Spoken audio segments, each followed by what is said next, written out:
Bonsoir à tout le monde.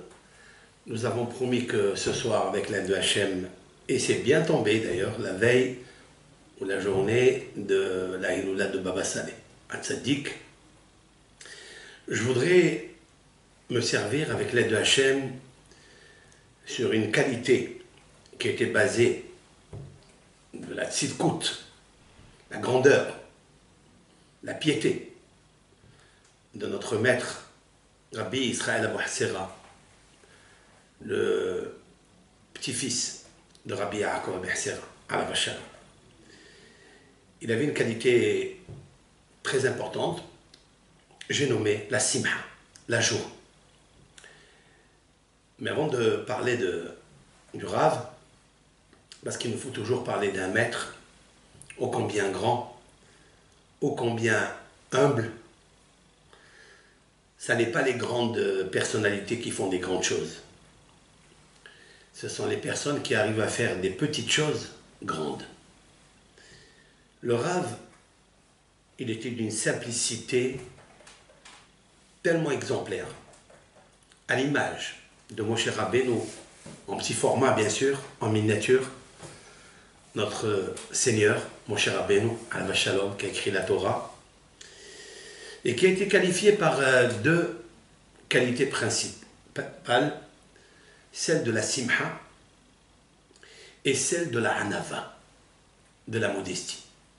Nous avons besoin de ces deux choses-là, ces deux grandes qualités, très difficiles à acquérir, mais si on travaille sur notre caractère positivement, avec une volonté pure, une longue volonté et une puissante volonté, on peut arriver à tout.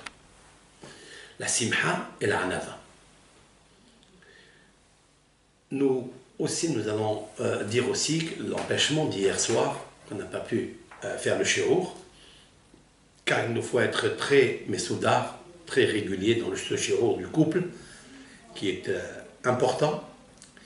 Et je dis encore que je ne suis pas ici pour donner des conseils, ni pour donner une méthodologie, parce que moi-même, et c'est sincère ce que je vous dis, nous construisons ensemble. Nous cherchons des idées, des stratagèmes, comment améliorer les mariages des jeunes qui doivent se construire binyan adéad, c'est-à-dire une construction à jamais. Comment arriver à une construction à jamais? Les jeunes, de notre époque surtout, ne sont pas préparés au mariage, du tout. Ils n'ont aucune formation, alors que la formation pour rentrer à un mariage sous la houpa, il faille rentrer avec un sourire et un visage rayonnant. Et du côté du hatan et du côté de la kala, cela prouverait que ce mariage allait durer, hyper durer, éternellement. Les deux ensemble pour construire la maison de Hachem. Binyan Adéad. Lorsqu'on rentre avec la simha dans une choupa, c'est une preuve que la préparation elle a été faite correctement. Et combien de fois je remarque, je marie plusieurs hatan vekala, et il nous faut faire toujours un petit discours pas trop long parce qu'il est un adage que le mariage est à tout âge. Le problème c'est que le mariage est une forteresse. Et il y a beaucoup de gens qui sont à l'intérieur de la forteresse et qui veulent sortir de là. Et d'autres qui veulent rentrer dans cette forteresse. Malheureusement, il y a beaucoup qui sortent de cette forteresse. Je souhaite toujours que le couple, de la même façon qu'il est sous la houpa, de la même façon qu'il est écrit dans les paroles de nos sages, dans le traité Evamot 62b, que la Isha, la femme, est une homa, est une muraille, est une forteresse. C'est la raison pour laquelle il est dans certaines traditions que la kala, elle tourne autour du hatan 7 fois. Pourquoi elle tourne autour du hatan? Parce qu'en fait, on dit que de la même façon qu'elle lui a tourné la tête pour qu'elle se marie avec lui, eh bien elle tourne autour de lui pour le sauvegarder, pour bien veiller à lui. Ce sont en fait les Erasikh Lili Olam. C'est cette tradition qui dit Gever Be'alma, c'est-à-dire que l'homme qui vient d'un monde dissimulé, Alma en araméen et même en hébreu, cela veut dire la jeune fille.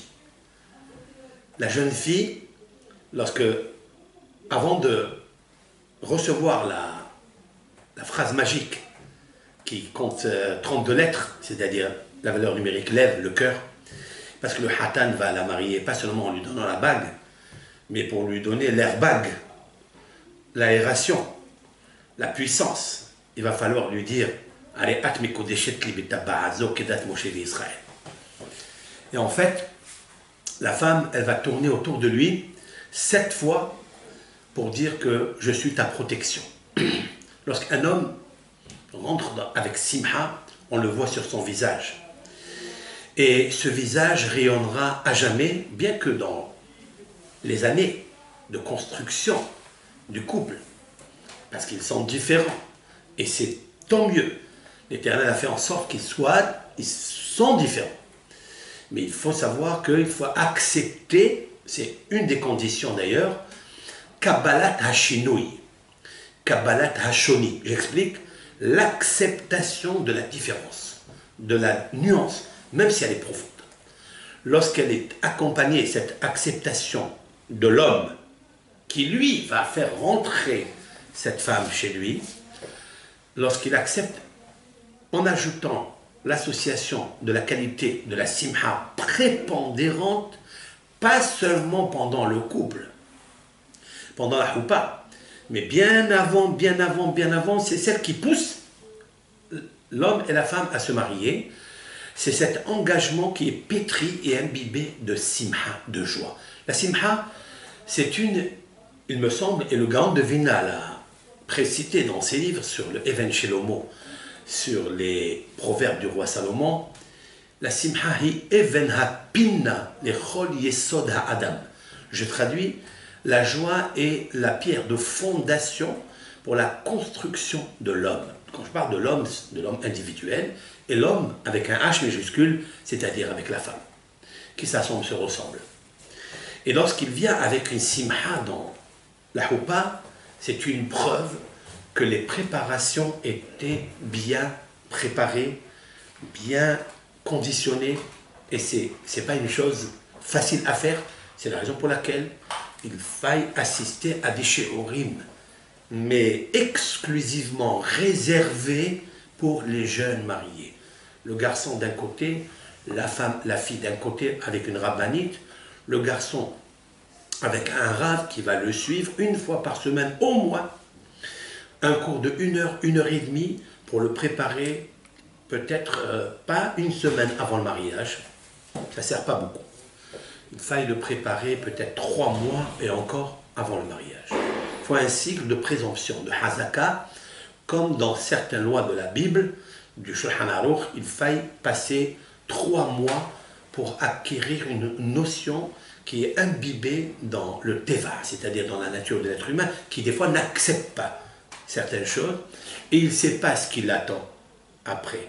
Comme a dit de Jérémie, Yermia, un avis, dans les lamentations des Echa, Ashrei hagever ki sa'ol bin orav, heureux l'homme qui accepte sur lui un joug dans sa jeunesse. De qui il parle? Nos sages de traduire dans le Talmud, Isa'ol bin orav, quand il accepte le joug du mariage. Parce que ça n'est pas une chose facile, c'est un vrai joug. Mais la joie, elle peut alléger le joug. Nous allons dire une qualité du Rav Baba Saleh et aussi la simha que nous avons eue dans notre famille. Bon, Hachem, hier soir, enfin hier après-midi, hier soir, c'est qu'on a fait rentrer un Sefer Torah dans notre famille à la mémoire de nos parents, Nishmat al-Aiden. C'est la raison pour laquelle je voudrais dédicacer ce cours à leur mémoire et inclure toutes les mémoires qui ont disparu, les Neshamot, Elionot, Kedoshot, toutes les âmes des Bnei Israël, des Bnot Israël, de tous les parents, de toutes les familles, les frères, les sœurs qui ont perdu des 7 proches ou bien des amis, tout le clan d'Israël, avec les 304 805 lettres de la Torah qui vont monter avec les êtres qui font apparaître la dimension de l'âme. Et en fait, c'est une très grande simha de faire entrer un Sefer Torah. Et je voudrais profiter justement de cette simha qui est encore dans l'air pour diriger ce cours et donner un peu de tonus, un peu de force à celles et ceux qui nous écoutent ce soir. Bisrout Atzaddik Baba Saleh Rabbi Yitzhak Israël Abu Hassera Alav Shalom. La qualité principale. Alors, d'abord, je vous ai raconté une fois dans une des vidéos, mais ce n'est pas tout le monde qui écoute de A jusqu'à Z. Je voudrais la raconter quand j'avais l'âge de 18 ans, donc à la Yeshiva, ici, à Marseille. J'ai voyagé avec un ami au boulevard de Strasbourg à Paris, lorsque Baba Saleh habitait là-bas pour quelque temps. Il était chez sa fille, etc. Et j'ai voyagé dans le train, ce n'est pas le TGV d'aujourd'hui, j'ai voyagé avec un empressement, parce que j'ai tellement écouté du Rav, tellement la grandeur de ce Rav, j'ai parlé au Maroc, etc., tous les miracles qu'il a fait très jeune, même très jeune, avec sa simplicité. J'ai voyagé toute la nuit, dormi sur le banc de wagon, et on arrive là-bas, on arrive à 11 h à la maison, donc au boulevard de Strasbourg à Paris. Je suis monté, j'ai frappé à la porte, il n'y a personne qui ouvre, j'attends un quart d'heure, et voilà, il y a une dame qui ouvre, je ne sais pas qui, c'est sa fille, c'est sa femme, je ne l'ai pas vu correctement qui était cette femme. Et je lui ai demandé, je suis de la Yeshiva à Marseille, je suis venu exprès voir le Rav et recevoir une beracha de lui. Elle m'a dit, en arabe, il dort. Alors je lui ai dit, bon, il dort, je vais attendre. Elle m'a dit, non, mais il a reçu toute la nuit, vous ne pouvez pas le voir. J'avais un pincement, je vous dis honnêtement, dans le cœur. Mais, je vais vous dire quelque chose, mais comme je l'ai fait avec Simha, en étant jeune, 18 ans, il y a toujours cette ferveur, il y a toujours cet enthousiasme de voir un tzaddik, d'écouter, de recevoir une bracha de lui, d'être béni de lui, de lui embrasser la main. Je lui ai demandé, comme ça j'ai eu l'audace de lui demander, je pourrais le voir en train de dormir. Et elle m'a accordé cela alors que c'est suprarationnel, ça n'est pas faisable d'abord. Elle a vu que j'étais tellement peiné et tellement joyeux qu'elle m'a donné l'autorisation elle a ouvert un peu la porte. Je vois Baba Saleh dans la chambre, par terre. Il y avait 2 lits, à droite et à gauche. Il y avait une couverture par terre, parce qu'il ne faut pas dormir sur le sol. D'après la Kabbalah, c'est interdit de dormir sur le sol. Et Baba Saleh sur la couverture, avec une couverture qui le cachait complètement, très mince, très très mince, enfermé comme ça en lui-même. Il était en train de dormir par terre. Vous savez que cette image m'a marqué jusqu'à présent. Mais c'est vrai, c'est quoi ça? Ça veut dire qu'il avait le tsahar de la Shekhinah. Baba Saleh avait quelque chose de particulier. Qu'est-ce que Baba Saleh? C'est quoi Baba Saleh? Alors on dit que c'est le père de la prière. Il y a qui pensent comme ça. Mais ça n'est pas tout à fait juste. J'avais demandé à un de ses enfants, je lui ai demandé, qu'est-ce que c'est Baba Saleh? Il dit non, Saleh c'est, je crois qu'en diminutif, le mot Saleh c'est, il a un autre nom et on dit Saleh. Mais ça n'a rien à voir avec Saleh, qui veut dire en arabe prier. Mais je vais vous dire quelque chose de émet. Baba Saleh, Samech Lamed Aleph. Samech Lamed Aleph, c'est la valeur numérique 91. Ça, c'est mon explication à moi.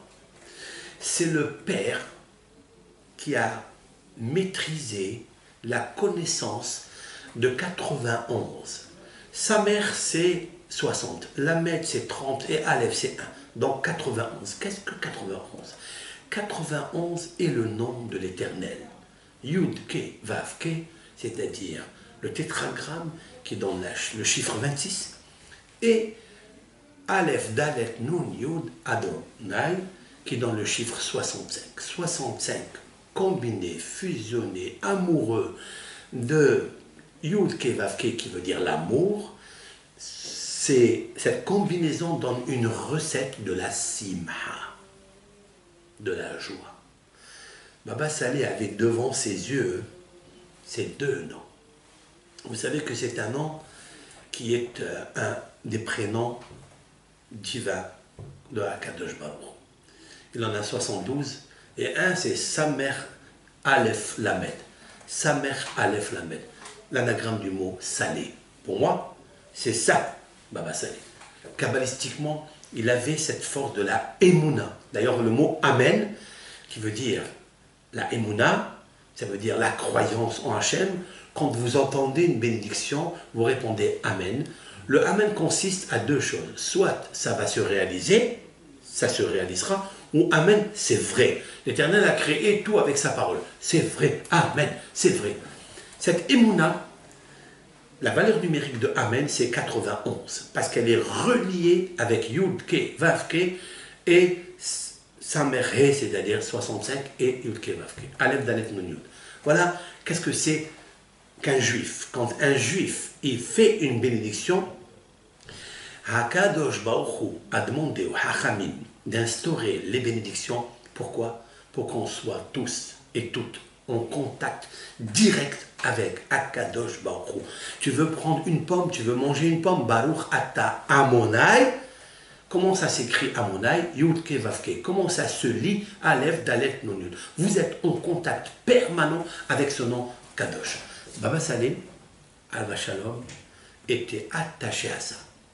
Et donc, quand il faisait les mitzvot, quand il faisait les bénédictions, c'est connu, il avait une joie puissante. D'où elle lui venait cette joie, cette simha? Elle lui venait de Ratson, de sa volonté, j'allais dire de sa teshuka. Si je prends le mot simha, et je prends le mot teshuka, et je prends le mot Ratson, très important, très très important. Voici une condition du shiur. Nous allons la baser sur trois conditions. Mais la simha, le ratson et la teshuka ça veut dire l'enthousiasme, l'envie, l'aspiration. Le ratson, c'est la volonté. La simha, c'est la naissance de la grâce à la teshuka, parce que j'ai envie tellement fort. Le ratson, c'est la volonté. Ces deux choses, qualités liées ensemble, donnent naissance à la simha. Si quelqu'un est joyeux, sachez qu'il a ces deux qualités qui sont imbibées en lui. En tous les cas, il maîtrise ces deux qualités. Si vous voyez quelqu'un qui est très soucieux, très inquiet, donc la simha a disparu de lui, c'est qu'à l'intérieur de lui, il n'a pas un ruah smeha, un esprit content, un esprit joyeux. Lorsque vous voyez Baba Saleh, quand il recevait dans sa table des tables de 1 kilomètre avec énormément de monde qui venait manger avec lui, il mangeait très très peu, mais sa qualité principale, c'est la joie. Ne serait-ce que la chanson, comment s'appelle cette chanson-là magnifique de Baba Saleh qu'il a composée avec l'acrostiche Esmahabar, Esmahabar, Esmahabar el olam, Esmahabar go el nafshi, et geulat olam. C'est quoi cette chanson-là? Par quoi elle commence? Par le refrain, c'est Esmahabar, je suis content de toi. De qui? De la Shekhinah. Baba Saleh a composé une chanson qui est merveilleuse. Dans l'acrostiche et Israël, les initiales de cette chanson c'est Israël, et le refrain c'est Esmahbar. Cela prouve que Baba Saleh est arrivé à être contact de la Shekhinah par le biais de la simha. Cette chanson-là, elle est chantée dans le monde entier, Sfarad et Ashkenaz. Le Rav Hida a dit que lorsque une chanson est connue dans le monde entier, comme par exemple l'Echadodi, Adon Olam, ce sont des chansons qui sont connues dans le monde, Igdal Elohim Hay, dans le monde entier, qui sont pétries de Emouna. Cela veut dire que l'auteur-compositeur a reçu un esprit de Dieu. Pour recevoir un esprit de Dieu, il est obligatoirement, il faille qu'il passe par la simha. S'il n'y a pas de simha, il n'y a pas de shekhina, il n'y a pas de femme, il n'y a pas d'homme, il n'y a personne dans la maison. Tout le monde se sauve. Mais il y a un contraire. Ça s'appelle Ruah Nekha'a. C'est-à-dire lorsque un homme habite la simha en lui, c'est un homme qui réjouit, c'est un homme qui est beau, c'est un homme qui est panim meirot. Lorsqu'un hatan, parce que je profite de faire la liaison entre le tzaddik et la condition pour un hatan et une kala, on appelle ça simhat hatan et kala. Pourquoi? Parce que c'est la qualité, pas seulement qui est en elle-même un bonheur, mais cette qualité révèle la qualité, les deux qualités dont je viens de citer, qui donnent naissance à cette qualité, à savoir le ratson, la volonté de cet être, et la teshuka, le heshek. Le heshek, ça veut dire l'envie. L'envie, hashka nafsho. Maintenant, je vais aller plus loin. Le mot heshek, qui veut dire l'envie, qui vient de la volonté, cette qualité se trouve dans l'âme de l'homme. Lorsqu'un homme a une âme précieuse, une âme de qualité, une âme calme, gentille, il est heureux de tout ce qu'il possède. Cette simha se divisera en deux parties. On appelle Sameach Behelko, c'est celui qui est content de son sort, et Sameach Besha'ata Mitzvah. Et il est content pendant le moment qu'il fait la mitzvah. Pour arriver à ça et recevoir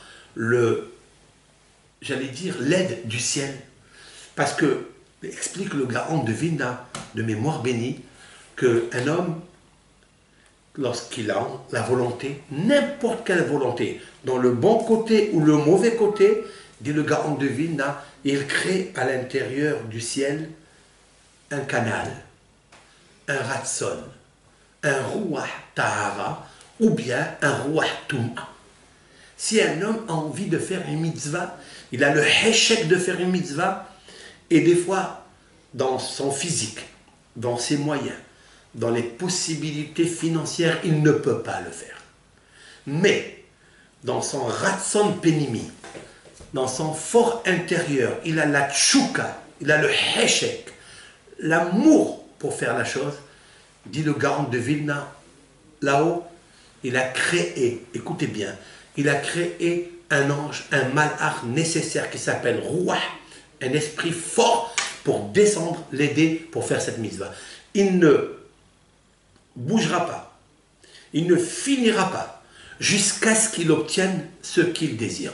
Que ce soit dans la mitzvah, que ce soit pour un mariage, si quelqu'un, un hatan, décide vraiment de se marier, c'est ça tout le problème, il est là. Est-ce que quelqu'un qui veut se marier parce qu'il ne veut pas rester seul, parce qu'il veut une compagnie, parce qu'il veut sortir de chez lui, de la maison, parce qu'il ne peut plus avec son entourage, il a envie de trouver une compagne pour aller jouir dans sa vie, profiter dans sa vie, ça n'est pas encore une bonne chose. Et il ne faut jamais le faire. Parce que lorsque l'envie lui passera, eh bien tout s'arrêtera. Mais lorsqu'un homme, un hatan, se prépare, le fait qu'il se prépare à ce mariage, il va suivre des cours. C'est qu'en fait, cette personne a vu objectivement le but où il veut aller. Et ce but où il veut aller lui vient d'un ratson, d'une volonté, plus une teshuka, alors il aura la simha. Parce que tant qu'il n'y a pas cette simha, il ne peut pas y avoir. Même des compliments à sa femme. Vous savez que les compliments que l'on donne à une femme qui vit, je dis, que grâce aux compliments.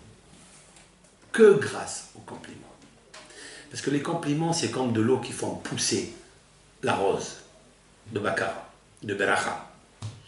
Les compliments, c'est très difficile des fois de les donner. Pourquoi? Parce que des fois, on ne s'aime pas nous-mêmes. On ne se complimente pas nous-mêmes. Alors, un homme, il doit être sameach behelko.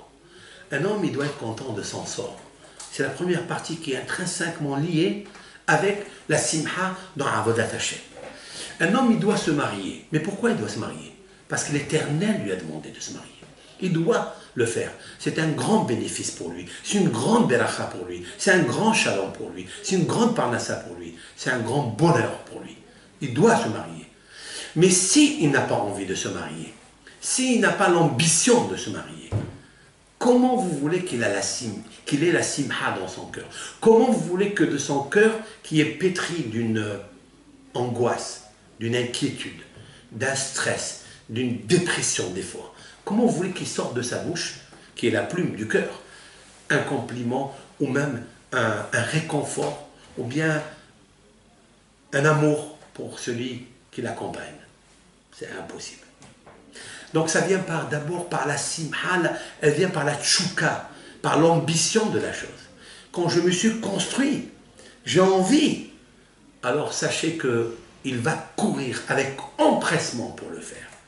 Toutes ces personnes, ces hatanim, ces jeunes, qui mitigent, qui restent 1 mois, 2 mois, 8 mois, ça ne termine pas bien, du tout. Pourquoi? Parce que le doute. J'ai expliqué, avec l'aide de Hachem, dans mon livre, L'éloge de sa femme, il y a un chapitre qui s'appelle « Le doute est le plus grand poison dans le couple ». Parce que le doute, pour l'un ou pour l'autre, lorsque quelqu'un est abonné à la redoute, malheureusement, il doute de lui, ça veut dire qu'il n'a pas encore vraiment compris « Ma hovato vers l'amour ». Qu'est-ce que son devoir dans son monde? Qu'est-ce qu'il est venu faire ici dans ce monde? Si il n'a pas un but par lequel il va se construire, il va se compléter, il va se perfectionner pour arriver de toute façon à la shlimut avec Akadosh Baruch Hu, avec la Shekhinah, s'il lui manque la simha, c'est que c'est une preuve sine qua non qu'il n'a pas encore face à ses yeux pourquoi il est venu dans ce monde. S'il n'a pas compris pourquoi il est venu dans ce monde, comment vous voulez qu'il comprenne qu'il faut qu'il se marie? Comment vous voulez comprendre que la femme, elle est dans ce monde pour donner des enfants? Banim. En isha, elle a les banim. En isha, elle a les yofi. En isha, elle a les tarchitim. Comment il peut comprendre une chose pareille?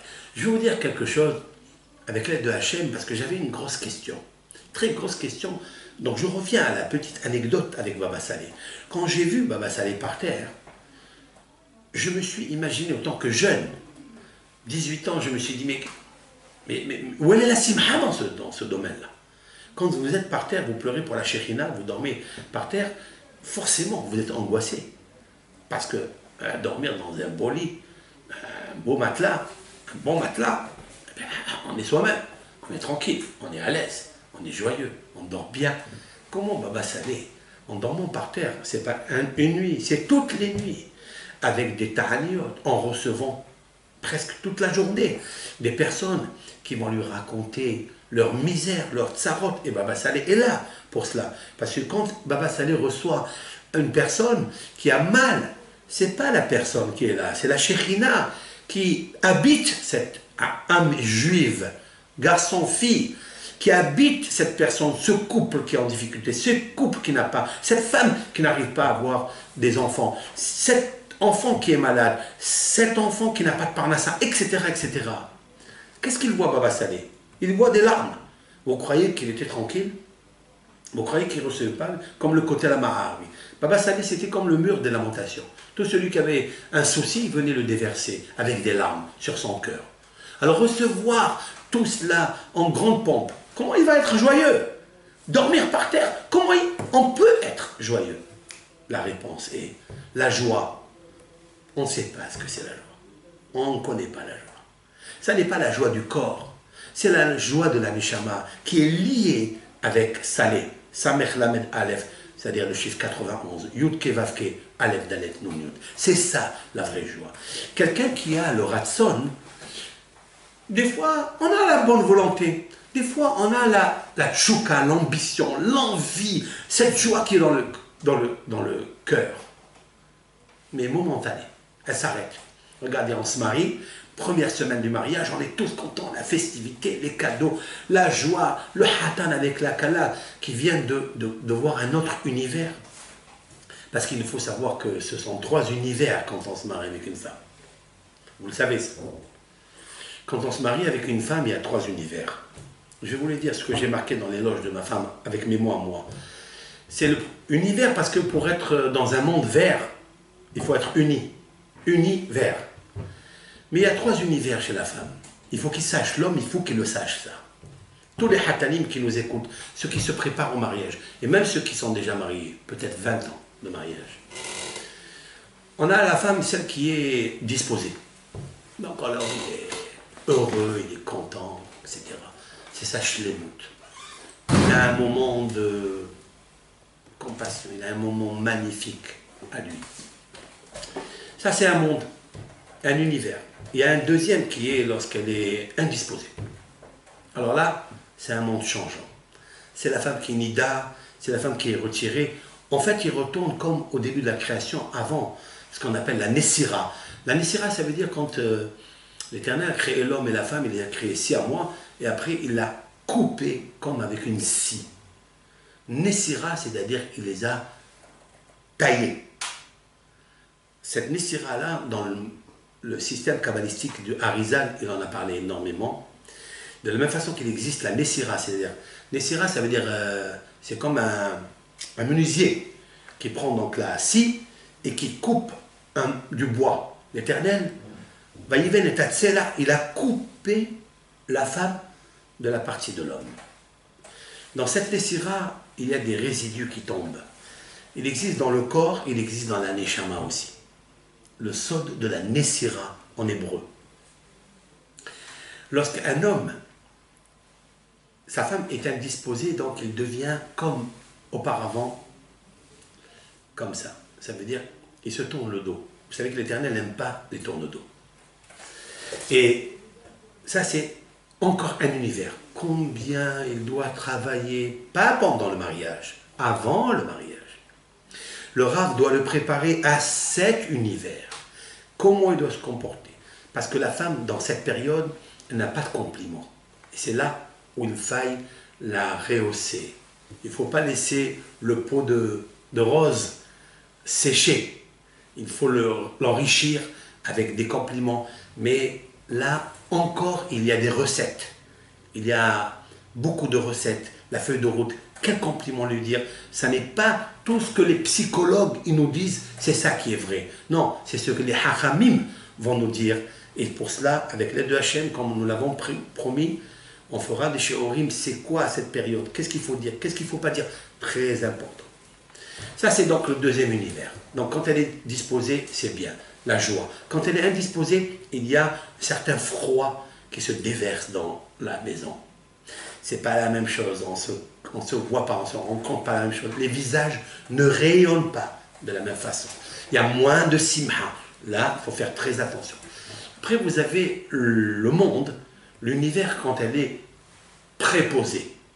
À savoir, elle est enceinte. Ça encore, c'est un autre olam, c'est un autre monde. Et ça, on ne sait pas y faire. Et ceux qui étudient dans la yeshiva, qui ont été complètement versés dans leur étude de Torah, dans les Mishnayot, dans l'écriture, dans ça, ne connaissent pas ces 3 mondes que je viens de citer. Ils ne les connaissent pas. Et quand on ne connaît pas ces mondes, on est mal préparé. Il faut se préparer comme on se prépare à l'armée, la plus grande armée, où il faut s'armer et jamais s'alarmer. C'est celle-là, celle du couple. Donc, 3 univers. Celui disposé, indisposé et préposé. C'est-à-dire prêt à poser un bébé. On préfère en fait celle qui est jamais exposée et jamais imposée. Mais celle qui est posée. Parce que si Dieu me l'a proposée, avec elle je pourrais composer, elle me laissera toujours reposer. Mais la Hemberos vous l'a exposée. Ça veut dire quoi? Ici, il y a un monde de réflexion ensemble. Un monde de mariage. Un monde entier de vie ensemble. Ça veut dire quoi? Ça veut dire qu'en fait, en écoutant ça, on n'est pas préparé du tout. Ça va comme ça va. Allez, on y va. Hop. Non. Il faut se préparer. Vous savez quand est-ce que ça commence ça? Les premières rencontres entre le Hatan et la Kala. On peut le voir de suite. Est-ce que ce couple va tenir ou il ne va pas tenir? Est-ce qu'on peut leur assurer un bon avenir ou bien ça sera difficile pour eux? Et ça, les conjoints peuvent le sentir ensemble. Lorsqu'on sent chez le hatan, surtout, une certaine décision, un ratson arour, c'est-à-dire une volonté longue, prolongée, une volonté pure et une volonté durable, savoir forte. D'où on le sait ça? Par la simha. Est-ce qu'il est empressé de se marier? Quand je dis empressé, pas dans notre sens négatif, empressé, enthousiasme, et empressé de se marier. Zariz, c'est-à-dire c'est la qualité du zèle.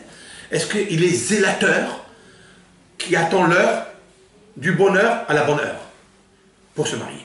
Est-ce que c'est ça qu'on voit chez lui? Ou bien, et des fois, bien sûr, il y a des raisons pourquoi il est nonchalant.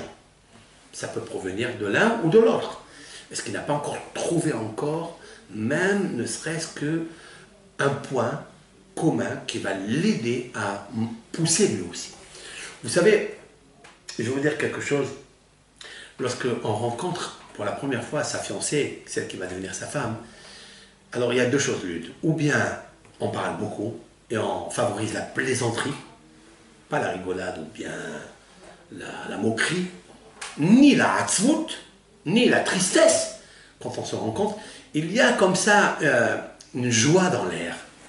Alors ça, c'est un très bon siman pour la suite. Très, très, très bon siman. Je vais vous dire pourquoi. Je vais m'inspirer de la Torah. Parce que pour moi, l'homme idéal, c'est celui-là. Ce n'est pas les hommes qui vont fabriquer une composition, recette qui va marcher. Ça n'existe pas une chose pareille. Parce que les êtres, de la même façon que leur visage est différent, eh bien leur neshama est différente, leur caractère est différent, et des fois pour les mettre comme les arranger et les construire comme un puzzle, ce sera très difficile. Mais j'ai vu dans la Bible quelque chose, et ça se dit, j'ai regardé dans la Bible quelque chose. L'Éternel, je vais vous lire un passage. Dans la Bible, il se trouve ce passage pour ceux qui nous écoutent, parce qu'il y a beaucoup aussi de chrétiens et de musulmans qui nous écoutent. C'est comme ça, c'est le shiur qu'on distribue, qu'on dispatche. Tout le monde peut recevoir un shiur. Tout le monde peut recevoir une idée qui est tirée de la Torah de Hachem. Hachem, c'est le créateur de tout le monde. Et Adam Arishon n'était pas ni juif, ni français, ni chrétien. Il était Noahik. Ben Adam, c'est le fils de Akadosh Baruch Hu. Et donc, Akadosh Baruch Hu donne leçon à tout le monde. Et eux-mêmes, les nations, les goyim qui sont de Noah, qui sont la progéniture de Adam et de Noah, etc., eux aussi sont astreints à étudier la Torah du mariage. Ils ont des leçons de mariage, etc. Comme il est marqué dans la Torah, Vedavak be'ishto. Il s'attachera à sa femme, Velo be'eshet havero, et pas à la femme de son prochain. Ben Noah, un fils de Noé qui a pratiqué l'adultère, il est condamné à mort. Donc ça n'est pas la Bible du Har Sinaï. La Bible est avant le Har Sinaï, c'est-à-dire là, le mariage. Et là, c'est marqué dans le chapitre 2, verset 21. C'est marqué. Vayapel Adonai Elohim, tardema ala Adam, Vaïcha. Et l'Éternel, alors je reprends ce verset, mais qui est inversé dans le Talmud, que Adam et Hava étaient comme ça, donc si à moi, et l'Éternel, si l'on peut dire ainsi, a pris donc une scie, c'est une scie spirituelle bien sûr, il a coupé la partie, le tsela, ça n'est pas la côte, d'après certains Talmuds, c'est la partie peut-être de la côte qu'il a enlevée de l'homme. Mais pour cela, pour lui faire une chose pareille, c'était une grande opération. Alors qu'est-ce qu'on fait quand il y a une opération? Eh bien, il faut une anesthésie générale. Vayapel Hashem Elohim tardema ala Adam Vaïchan.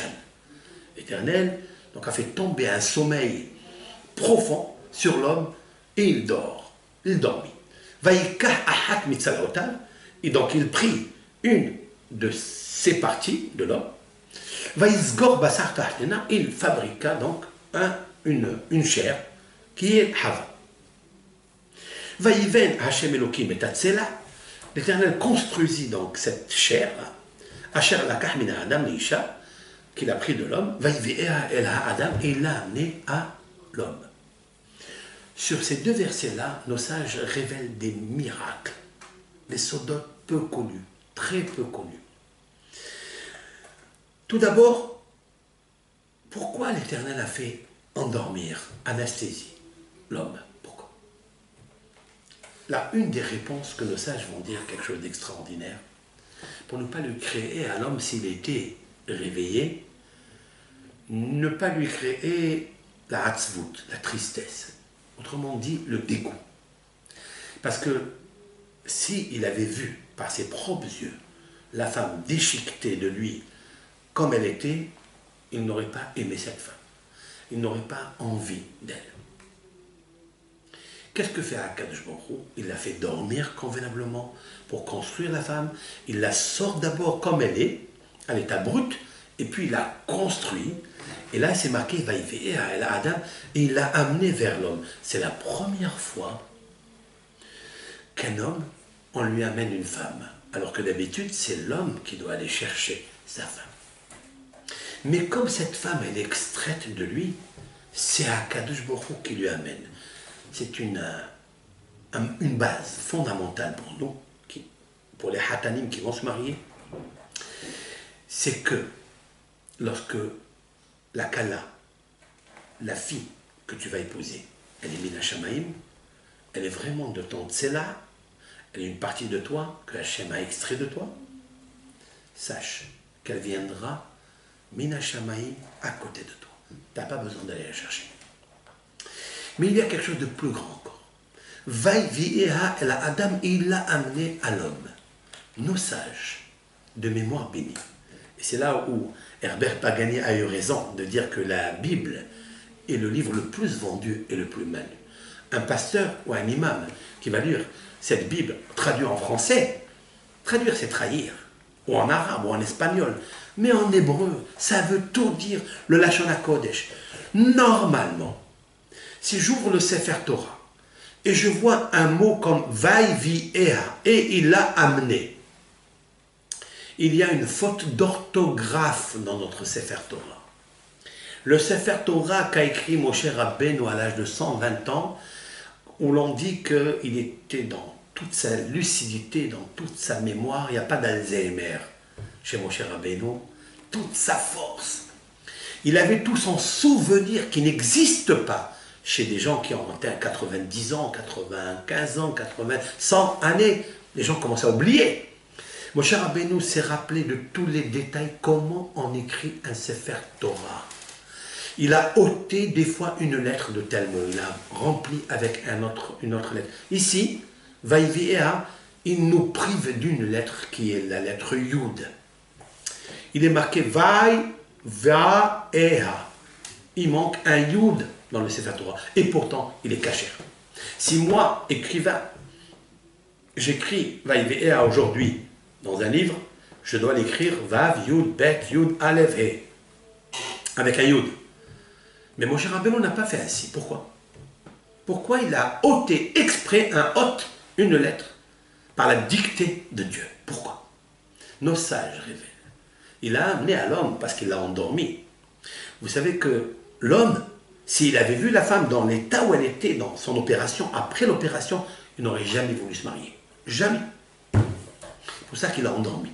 De là, nos sages disent que, par exemple, quand quelqu'un, sa femme doit accoucher, alors bien sûr, il a envie de rentrer dans la salle d'opération pour voir l'accouchement. Nos sages lui interdisent, lui déconseillent, lui interdisent complètement de rentrer, même s'il doit renforcer sa femme parce qu'elle est avec lui, il faut qu'elle soit à côté de lui. Mais pourquoi? Parce que s'il voit la scène de l'accouchement, il risque, écoutez bien ce que je veux dire, il risque de se défaire de l'amour qu'il a pour cette femme. Parce qu'il va la voir bémoum, il va la voir avec un défaut, il va la voir dans son état. Dans cet état-là, ça va le décourager. D'ailleurs, nos sages disent, dans le traité talmudique, Kiddushin 41a. Amar Rav Yehuda Amarav. Rav Yehuda au nom de Rav dit, Asur la Adam le Kadesh Isha. Il est interdit à un homme de se marier avec une femme Had Sheir En, jusqu'à ce qu'il la voie. Il faut qu'il voie cette femme. Pourquoi? Chez Matit Gané Alav. Parce que s'il ne la voit pas, s'il ne la connaît pas, après on lui amène une femme. Après, le petit Gané, ça veut dire qu'elle va se, entre guillemets, hein, j'aime pas te dire des mots parce que des fois il faut chercher le Larousse en français et c'est mal traduit. C'est mal traduit.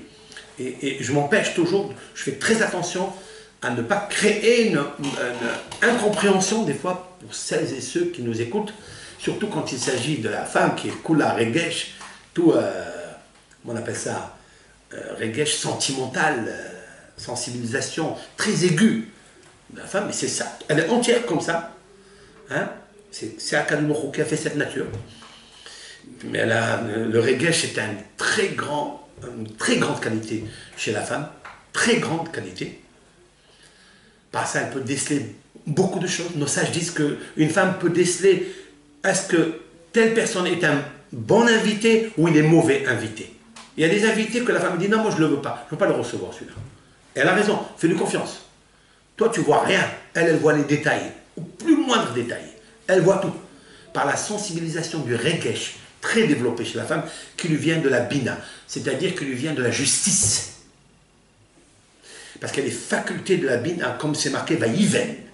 Vaïven, c'est la Bina. Bina, elle est rattachée avec le nom de Elohim. Dans le système kabbalistique, c'est Midat Adin. Comme elle est Midat Adin, c'est le plus grand Dayan du monde. Dans le couple, dans le monde, c'est la femme. Elle sait la justice, avec justesse, elle connaît tous les détails de l'autre. Elle peut savoir tout. Il faut profiter de ça. Même pour les affaires, disent nos sages, quand vous voulez faire une affaire, demandez à votre femme. Pourquoi? Parce qu'elle sent. Nous, on regarde les choses comme ça en grand, en général, on ne voit pas les petits détails. Elle peut savoir qu'est-ce qui se passe. C'est Dieu, Hachem, qui lui a donné il a doté de cette qualité exceptionnelle, le Regesh. Donc je ne voulais pas froisser le Regesh en disant que Rav Yehuda, il a dit, au nom de Rav, qu'il est interdit de se marier avec une femme si tu la vois pas. Quand je parle de la voir, ça ne veut pas dire de la voir, ça veut dire de la regarder, de parler avec elle, etc., de savoir qui elle est. Parce que si elle te cache un défaut, ce défaut qui se dévoile après le mariage, c'est une catastrophe. C'est une catastrophe. Alors, bien sûr, on voit de là que quand une femme, elle doit accoucher, dans le système, quand elle est dans l'univers préposé, alors il faut être peut-être avec un rideau dans la chambre où on attend, etc., prier pour elle, télim, etc. Mais pas la voir. Pourquoi? Parce que ça risque de lui enlever la sima. Qu'est-ce qu'il a fait à Akadosh Baruch Hu? Aïe, aïe, aïe, ce maître du monde qui connaît la machine humaine, qui connaît la sensibilité de l'homme, de la femme. Il l'a endormi complètement pour ne pas la voir. Mais une fois qu'il l'a construit, c'est marqué, la Torah, elle a dit, Vaïvéa, privé de Yud. La valeur numérique de ce mot, disent nos sages, dans le Zohar, c'est marqué aussi, Vaïvéa 24. Valeur numérique 24. Mais la Med nous apprend, disent nos sages, ce mot, qu'il l'a orné de 24 bijoux. Yallah. Il a orné de 24 ornements, il a rendu tellement magnifique, belle, et il lui a amené. Dès que l'homme, il a vu cette femme-là ornée de 24 ornements, bah, Yomera Adam, il a dit l'homme, Sotapam, cette fois-ci, c'est un os de mes os, ou Bassar Mepessari. C'est très profond, la juxtaposition des textes.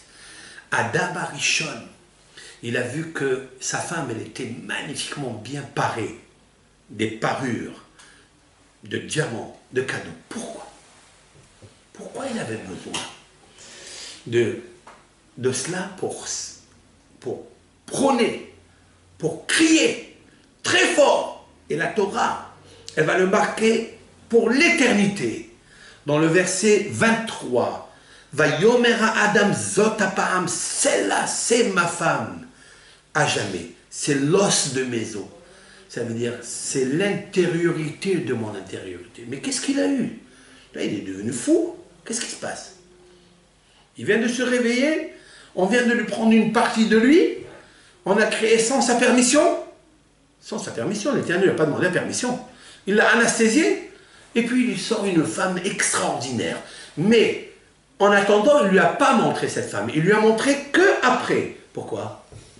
Parce qu'au moment de la houpa, lorsqu'un homme, un hatan, il voit la femme bien parée, c'est de là où on tire la raison pourquoi une femme elle doit se vêtir avec cette robe de mariée magnifique, majestueuse, qui est tellement belle. Pourquoi tout ça? Parce qu'il faut qu'il se rappelle un jour, jadis, dans l'endroit le plus idyllique du monde, Gan Eden, qu'il avait une femme magnifique, et celle-là où il va dire, tu es un os de mes os, et une chair de ma chair. Alors si c'est ton os et si c'est ta chair, c'est là qu'est l'os. Alors elle devient très chère à tes yeux. Si elle devient très chère à tes yeux parce qu'elle a une simha, parce que tu as reçu une simha tellement grande, la simha, elle est créée par la tchouka, par l'ambition, par l'envie. Quand tu vois cette femme magnifique, et peut-être, je dirais quelque chose qui n'engage que moi-même, mais si vous n'êtes pas d'accord, vous pouvez. Hein? On est dans un monde où on peut discuter, on peut parler. Il me semble que la tristesse qui arrive des fois dans le couple, c'est parce qu'il n'y a pas assez d'échanges de cadeaux. À mon avis. Même des petits trucs, même des petites choses créent en fait l'amour quelque part. L'essentiel, c'est d'évacuer le stress, d'évacuer le tsar, la douleur, d'évacuer le ramma, comme on dit, je ne sais pas comment on dit en arabe, le ramma, d'évacuer le stress et d'enlever tout ça de la maison. Il faut faire arroser la maison de roses et de jasmin. Il faille augmenter la joie, même des petites choses, mais cette chose-là, elle crée une volonté. Déjà, la volonté d'y aller l'acheter, d'y aller le sortir. Je vous ai dit au nom de quelque chose d'extraordinaire, au nom de Ben Ish Chai, je reviendrai sur ça parce que ça m'a tellement ému, fasciné ce qu'il a dit le grand Ben Ish Chai. Rabbi Akiva, le soir de noces, il était en train de dormir avec Rachel, son épouse, alors que son père, Kalbasavoua, l'a destitué de lui donner toute la fortune, un homme richissime comme lui, si elle se marie avec un berger illettré comme Rabbi Akiva. Mais ô combien un bon caractère, gentil, humble, ô combien, même si tu es pauvre, tu n'as rien, mais tu es Samer Behelko, c'est celui qui est content de son sort. C'est la première partie qui est une preuve de la simha. Quelle est la simha? Que tu as la volonté, tu as la tchouka, l'ambition, l'envie et la volonté, et c'est ça qui te rend zélateur. C'est en fait quand tu es content de ton sort. Je dis toujours que nos sages disent dans les maximes de nos pères, qu'est-ce qu'un riche? C'est celui qui est content de sa part. On dit behelko, sa part, même si elle est petite. Moi j'ai dit autrement, celui qui est content de son sort, alors il s'en sort. Même si ça n'est pas de son essor, il monte toujours comme un ressort. Et il trouve toujours des sponsors. Et ça c'est vrai. Quand quelqu'un il est sa mère, quand quelqu'un il est heureux, quand quelqu'un il est content, même un petit peu, mais il est heureux, la preuve c'est qu'il est un homme zélateur, c'est qu'il n'a pas le ramma, il n'a pas le stress. Il est bon, le baba salé. Il dort par terre, c'est vrai. Mais quand il prend la Mishnah, il est la Mishnah. Quand il prend son petit Arak, quand il prend sa chanson, ou les chansons qui sont dans le livre, de toutes les chansons de Tzadikim, de Baba Saleh, de Rab Pinto, et de tous ces hachamim que nous avons dans le Hachem, que nous avons eu, que nous aurons, eh bien, c'est quoi? C'est la simha, la dvikut, c'est l'enthousiasme qu'il y a à l'intérieur de lui qui montre une volonté forte, une volonté prolongée, une volonté unique et pure. Et c'est ça, en fait, que le hidouche de Baba Saleh. C'est la simha, c'est tout. Et Ben Ish Chai avait dit que Rabbi Akiva, le soir de noces, sur la paille, il dormait. Parce qu'il était complètement dans la paille. C'est-à-dire le plus pauvre des pauvres. Il a dit à sa femme, il lui a dit, écoute-moi bien. Parce qu'il avait Rabbi Akiva, je crois qu'on dit sur la barbe, il avait de la paille, comme ça, sur lui. Et la femme de Rabbi Akiva, Rachel, elle lui a enlevé les morceaux de paille qui étaient là, les paillettes qui étaient sur sa barbe. Rabbi Akiva, il lui a dit, tu sais ce geste-là, lorsqu'un jour j'aurai les moyens, parce qu'il sait qu'il va avoir. Quelqu'un qui vend des sponsors, il trouvera toujours des sponsors.